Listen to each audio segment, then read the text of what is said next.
Folks, how is everyone doing? It's exactly a week later. Really surprised me that, a lot of you watched that video to the end. As always, we appreciate it. It really helps the channel. I know it was nothing exciting, little 40cc saws falling small trees. We're back here today to clean them up. I didn't bring the 40cc saws. I brought a couple Macs and saw my wife named Dolly part under the saw, many colors. We got a short bar on it. It's a big bore 372. Going around. Let's see. I brought the Mac 1010 that we painted with the automotive acrylic enamel. I've honestly not ran the saw any at all. Just a couple test cuts there at the house, and I'm like, well, it needs some run time on it. We'll bring it and cut up a bunch of this small stuff, and then I bring my very, very mildly ported Pro Mac 1010. I think the only thing really done to that saw was a little bit of cleanup and a polish on the exhaust and a little bit of lower transfer work. Try to video some of this. We're gonna get after it, and I don't know if we'll get it all cleaned up, but we're gonna try to get some of this mess cleaned here today. We flattened. Hey guys, I thought I'd try something just a little bit different here, a little commentary over the video. You'll have to forgive me. I can see what's going on, but can't really hear what's going on. It's just the way the video editing software works. I tried this once with a different mic, and it just came out really quiet, so I've got my old one that I know works, so we're gonna go with that. A little bit about this saw. We bought this, I don't know, sometime back early this year. May have even been late last year. I don't remember. It was a Mac 1010 automatic. I'm assuming it may have been back in the spring. I don't really remember. You can go through my playlist. I've bought so many saws in the last year, 2 years. It's just kind of got out of hand. But Mac 1010 automatic ended up being a really strong saw, all kinds of compression. I think it had around 140 psi or something. This is the one that we ran against a bone stock Pro Mac 1010. I actually bought one of each just to run them against, and both saws were, good and sound and in good shape. And this saw beat that Pro Mac pretty bad in the video. You'll hear people say that it's the other way around, but it's, in my experience, these older ones run better, and I've heard other guys say it too. But they do have points ignition, but they also have a lighter flywheel. They don't have that big restrictive plate that sits on top of the carburetor. They have a better or bigger air filter box. In my experience, if you get one that's not worn out and beat to death, they just run a little better than the later ones. But even ported, my ported ones still outcut the ported Pro Mac 1010. But with that said, we stripped this saw down, sanded it down, shot it with some 2K high wheel primer. Put several coats of that on it, got it blocked down pretty decent. I didn't go too crazy, and I think there's 4 or 5 coats of this chrome yellow acrylic enamel on it. Really gorgeous color, made a beautiful saw. But what makes this saw a little different from the rest, I got lucky, got on eBay, and actually picked up, it was a 1010S cylinder. If you're not familiar with that, they're 57 cc's as opposed to the 54 cc saws. Better port design. Well, the intake port's the same, but you have a better transfer port design, which allows you to, throw a little more intake timing at it. The port design on a regular 1010's horrible on the transfers. I don't know how they came up with that, but it's just god-awful horrible. You can work with it and make them run a little better, but it's a horrible design. These have pinned piston rings, 46 or 46 millimeter bore as opposed to the 44.47 on a base 1010. Basically, the rings are stationary and don't spin on the piston, and you're able to cut that bridge out of the exhaust port. They have a little more compression, hence the decomp on them, but I rarely ever use it on these. But they just go right in there with no modifications at all, and there's no replacement for displacement, and not many people will argue that. But this saw had been ran very little. I'd cut some cookies with it here at the house, and honestly, that was it. It's set on the shelf. I had not touched it. I'd actually meant to bring it over to the property. It was actually the day we brought that little hot rod 1010 that I built. The one that has the kind of crazy port job on it, but we brought it in that home lot. I actually meant to bring this saw, but I honestly forgot about it. I've built so many saws this year, I don't even know half what's sitting in there on the shelves, or what's in my shed that needs worked on, or whatever. And I'll just be honest with you, I'm about to go buy a big load this weekend. Hopefully, if they're still there, because I'm getting a really, really good deal, and we'll just say we'll have a lot of saws here, but really like this saw. They're not lemon saws. My hands are still vibrating today. We've got to come up with some kind of insulation on that handlebar. I've kind of got an idea, but it'll be a little bit before we get back around to fool them with some Max, I guess. But they're fine old saws. They have their place, but a lot of people try to make them out to be more than they are.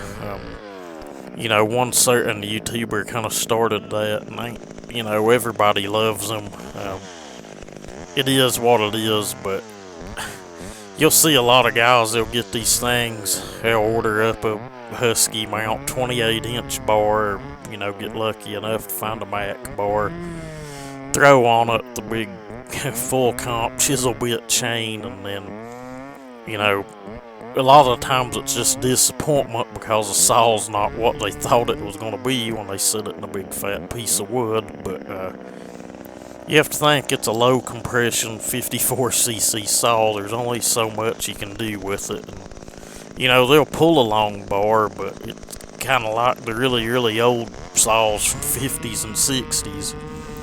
They'll pull a long bar and they'll cut, but, a more modern saw's just going to walk off and leave it, no matter what's done to the thing. But, this one has the 57cc jug, got some pretty aggressive port work, it gets with it. Running a 20 with a full comp, was full chisel, but it's been ground on my grinder. 25-degree grind on it. It ain't real aggressive, but it's got a little chatter to it here in this small hardwood. It's kind of shaking me to death. You'll see it on some pieces, but a 20's plenty of bar for these things for a full house chain is what I'm getting at. If you're going to run a 28 or 32 or something, you may want to look into a skip tooth chain and, kind of leave your drags, rakers, whatever you want to call them. Leave them set kind of passive, get a few filings out of it before you ever touch them, I guess is what I'm trying to say. And the saw will be a lot happier. It don't take anywhere near the horsepower to pull a skip tooth chain that does a full comp chain. And I'm sure nobody's going to argue that. None of this is big wood, but everything here is like hard as a rock. I've heard some guys say that they've never even cut a piece of hickory or cut a piece of locust. You gotta have a really, really sharp chain to cut this stuff. You set a chain in it that's dull at all, and you're going to burn your saw up fast. Big or small wood really doesn't matter. Again, I intentionally we brought 4 saws. The little 192 did do some work with it at the very end, mainly just to clean the road up some, but this saw here ends up flipping a chain, so I go to the other saw here in a little bit instead of just, taking 10 minutes and fixing it. But we'd put a tank full of fuel through it, so, I was kind of ready to run the other one, put some time on it, but I never had a problem out of this saw. It did get a little rich, but I was still able to, keep it idling by just blipping the throttle every now and then, but that's letting me know the rings are seated. But it was a full rebuild. Put new seals in it, new cable rings, and, fuel line, carb kit. Just made a really nice saw. I'd painted that air filter cover back satin black. Kind of wish I'd left it yellow. I may even go back and shoot it back yellow, but who knows? Time will tell. Like I said, really like the saw. Really got no complaints with it at all. And the 1010S and your ProMac 55, I'd mentioned it before. They don't get the credit they should. They're like a hopped up, more high performance version of the 1010, hence being the 1010S. I don't know what they meant by that, maybe super or something, but it's a more hopped up version of the engine, I guess. And you just, you don't really see as much about those as you do the plain old. There's that one video that, the fella up north done with the 1010 cutting the 4-foot maple log, and it seems everybody thinks they're the baddest saw on the planet now, but I promise you they're not. I've got plenty of them sitting here. I've made plenty of videos. They're just, they are what they are. I don't know how much longer I've got videoed with this saw. I think we're about done and about to get to the other one, looks like, by the video editor here I'm watching. So yeah, we really like this saw. We'll get it out again sooner or later and run it some for you guys.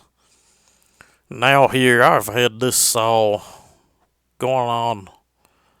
I've had it 5 years, I know, probably going on 6 years. It was an eBay deal of the day before they got really popular. I swear, I think I paid $60 for this saw, and I don't think it's $25 or $30 to ship it back then. I know I had less than a $100 bill in it. Come with a bar and chain, a McCullochs bar and chain. Of course, it was a short bar, but I don't really care. We like short bars. Takes advantage of the horsepower your saw's actually making. Got it out of the box, fueled it up, and I swear I think 5 or 6 pulls that thing lit off, and it ran like a champ. And I've never even put a carb kit on it. I just had to put a fuel line on it this year when we tore it down and done the port work. I tested the compression. It was like 130 psi, and I don't do any stupid mathematical equations. Any real mechanic doesn't either. We put a compression gauge on, we'll check compression, and we know if it's within spec or not. And most of your stock max saws, the 1010s, will be around 130 psi. Really strong one. Usually an older one you'll get close to 140 or something if you're lucky, and then those bigger ones, the card engines, they're just all over the place. Your ProMac 55s and your 1010S and your 700s, most of them's around like 150 or so. Some of them can be a little higher. I've not put a compression gauge like on the Super Pro 80 or 81, but just, cranking it with the decomp out or not activated, I'm going to guess around 160 or so. We may do that one day for fun, but I don't get too carried away with that. I know compression helps. It is not everything to the equation, but, normally more compression will yield the torqueier saw, and, you'll make more horsepower through the whole curve, but I've said it before, and in the machine work video we done, you don't need a saw with 200 psi to perform well. And most cases, 165, 175 psi, you're gonna have a pretty dang strong saw anyway. And somebody's probably gonna shrug their shoulders, roll their eyes, or laugh at that. But whatever it is, what it is. These same people don't touch the transfer ports or anything, and just they want to squeak every bit of compression they can out of it, and it works. Their saws run good, but the rest of us that don't have a lathe or anything, or don't want to sit and block sand the base of a 1010 and file out burn pockets, we just do what we do with them, I guess. I really ain't trying to get into a big rant or nothing, but like I've said before, everyone has their own way of doing things. It seems there's some controversy out there. There's a handful of you'll know what I'm talking about. Maybe, maybe not, but there's a certain fella out there that just, he'd done a couple videos about how myself and a couple other YouTubers, one of them pretty big into McCullochs, how we do the transfer ports on these 1010s, mainly lower portion of them. He just seemed to think it didn't make sense, and seemed to think it may have been the reason his saw run worse than the stock one, when that wasn't it. It was just the fact that he'd kind of butchered the exhaust port up on it. But he even went in, I think, and JB welded the lowers back up. I would have just threw the cylinder away. I'll put a little JB weld in an intake port if it needs it. I've honestly only done it to one saw, and who knows if it even stayed there, but there's no way in hell I'm going to fill the crankcase of a saw full of JB weld. It's just not going to happen. I'd assume just throw it away and start over from scratch, but the transfer ports wasn't what was killing the saw anyway. I've got video. This is probably my weakest of the half a dozen of these I have that's ported, and that's basically about all that's done to it is the lowers are opened up, and a couple of them's case fed, which turns them into boost ports. Your theory's kind of like saying that boost ports don't work, and we all know that they do. Nothing wrong with letting the transfers feed off the case a little bit. Fuel belongs in the basement anyway, right? That's an old Reed valve saying. Let's see what else. I've got way off topic on this crap. Yeah, it's just, guys, do your own thing. This saw here, we run it against, I bought two stock saws. One was a Mac 1010 automatic. I mentioned that earlier, the one with the 1010S engine.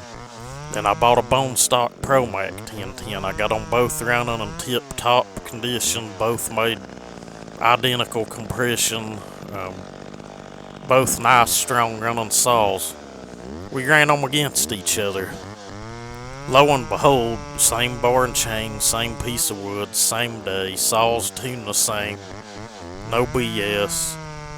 The Mac 1010 automatic beat that Pro Mac pretty easy. The video's on my channel, you're welcome to watch it. And then I also have a video of this exact saw running against that Mac 1010 automatic, and it's like a, I don't know, 14, 15 inch piece of wood, may have been bigger, nothing major. It outcut that saw by a little over 3 seconds. So, I'll say it again, quotations, proofs in the pudding, and all that's done to this saw is the lowers are worked, and the port timing on it's just stock right where it was at when I got the saw, and we cleaned up the exhaust port and polished it and opened up the exit, which on these saws probably really didn't do a dang thing. In my experience with opened up transfers, the saw ends up being snappier. It seems to have a little more grunt, mid-range, and upper RPM. It's two-stroke. Who cares about, what it's making at 4,000 RPMs? I want to know what it's making over 10 grand anyway. This one ain't the strongest. My strongest 1010 that we done, it'll eat this thing alive, and I've got a Mac 1010 automatic that I done that'll eat it alive as well, but both of those saws have, you know, a lot more extensive port work done, and when I do crazy port work on one, I don't tend to show it on the channel because, you know, I don't believe in doing all of that on a work saw, but we may get into a video like that eventually. You guys, you know, if enough people would be interested, but the ones that you see that are like, how the hell's that thing running the way it is, you know, they have a little more done to them than, say, this saw. I've honestly been trying to figure out how to get a couple extra finger ports into the cylinder of one of these, but the way they're designed, hell, it's about impossible. I've got that 700 engine that I've been tinkering with every now and then. I've actually just taken that whole box of parts and set in my shed for a while. I've got all those kit saws I gotta do, and once I get them, we've got a the 2150 for Simple Man. We're gonna get into that and get it done, see if we can make a ripper out of it. Seems it doesn't take much to make that series of saw rip.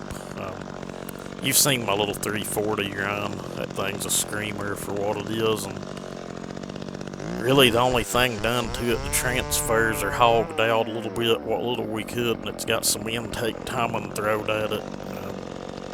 I think the exhaust support was widened a little and polished, and, you know, we advanced the timing, and that saw's a freaking little beast for what it is.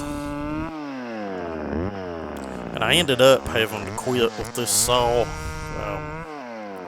I actually think the port timing's, not the port timing, I said that, but I think the ignition timing on this saw is bone stock as well. It could probably benefit from an ignition timing advance. But I ended up having to put this saw up. Ever since I've had it, I've had trouble out of the starter housing on it, but I think I know the culprit. I'm going to get into it and check it out in a little bit, because the whole starter assembly came apart and got in against the flywheel, and kind of, it would run, but it just kind of stalled the saw out, so I put it up, and we ended up going to the 372, which ended up giving me carb trouble. But, this has been a good saw. Like I said, I've had it over 5 years. It's cut quite a bit of wood. It's not the first Smack I bought. The first one I bought was a ProMax 700. Got it at the flea market for $40. Didn't really know a lot about it. I let it go with a bunch of my other saws. It's been 3-4-ish years ago or something, maybe even 5, when the engine in the Mustang. I bought that Mustang and the long block was sitting in it. I knew who put it together, but it sat outside and bore bees had got in it. I didn't know it. The dude that set it in was on crack or meth or something, I don't know, and didn't even put a rear main seal in it. Put an old wore out clutch in it, told me it was a new one. Drugs will do some crazy things to people. They'll turn good people into just, I don't know. I don't know what to say, but it's just a sad deal. But anyway, I'd spent a lot of money and time getting that thing running. Like I said, it just had the long block in it, and you're welcome to go watch the build video on that car. And it really did start out as the very first pictures in that video showed. My dad thought I was crazy when he went to haul it home for me. But it took me a while, but we got it running, and first trip down the road and back, come back, it was knocking, making all kinds of noise, clutch slipping. I was just mad as hell. I just ended up yanking every bit of it out and starting from scratch. And I'll just tell you, even the rear end in the car was out, and they didn't tell me about it. But like I said, I grew up the dude. I'd known him my whole life, but him and his brother had got into drugs bad, and you know, it is what it is. Shit happens. I never, you know, had no hard feelings against him or nothing, but because I didn't really pay a lot for the car, but it would have been nice to have known the truth about it. But anyway, I sold a bunch of my saws I'd built, probably half a dozen or more, just to redo the engine in that car and buy a clutch and stuff for it. But they were some of the first saws I'd built. They were pretty nice, they're in pretty good, but they were, nothing kind of like the ones I have now. Stuff takes a lot of practice and a lot of trial and error. And that limb must have been on my nerves where I rode back and just threw it. The only reason I'm doing this because I'd videoed it all, and I know it's boring, and I know a lot of you guys like the Max. I wish I had a big, 2-foot piece of Doug fir, but I don't even think there's any Doug fir around here. I've never seen one that I know of. We got some pretty good sized cedars, around, but a lot of the big wood around here has been logged out or just really hard to get to. My dad's place has some really big timber on it. There's some pretty good sized timber on this land, but I really don't have any plans of cutting it, just, to make a YouTube video. And I think Dad does plan on cutting a little bit of timber off of his land, mainly because it's blocking his view from his deer stand or something. I don't know, but he mentioned it the other night. We're going to fall some trees, I think.